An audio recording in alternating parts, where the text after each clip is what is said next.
भाई, आप वादा खिलाफी कर रहे हैं। और जो तुमने किया है वो भी मेरी मर्जी के खिलाफ है।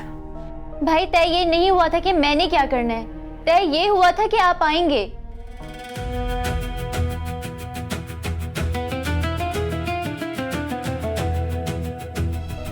बेटा, कभी कभार हम होटल या तकरीब में भी तो बहुत सारे अनजान लोगों के सामने बैठकर खाना खा लेते हैं।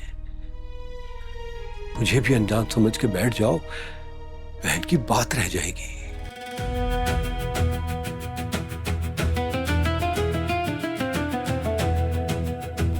जुम्मे के खुतबे में इमाम साहब ने एक हदीस बयान की, साथ बैठकर खाने से मोहब्बत बढ़ती है।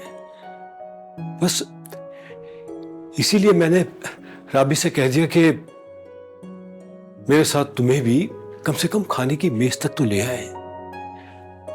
इसके अलावा मुझे और कुछ नहीं चाहिए।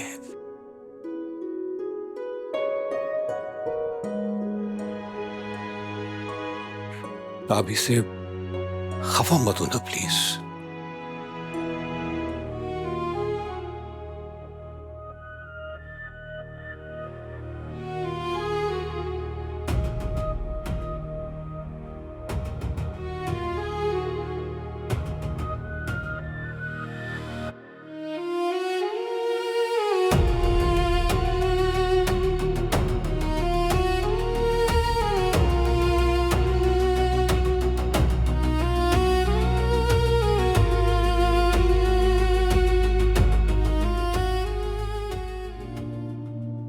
बाबा, आपको ऐसे नहीं आना चाहिए था।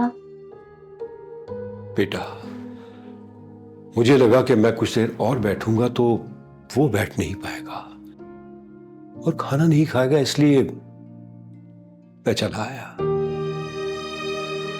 तो बाबा, उन्होंने अभी भी खाना नहीं खाया। मैं शर्मिंदा हूं आपसे। मुझे जो करना चाहिए था मैं वो नहीं कर सक रही।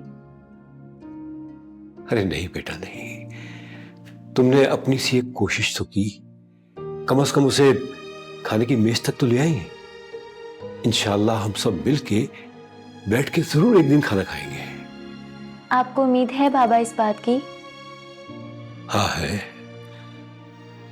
तो शायद इसी उम्मीद पे जिंदा हूं। तुम बेटा जाओ और उसे खाना खिला दो। और आप? मैं खा लूंगा। जब उसे खिला दो ना तो मेरे लिए लगा देना, बस। पक्का बाबा? अच्छा।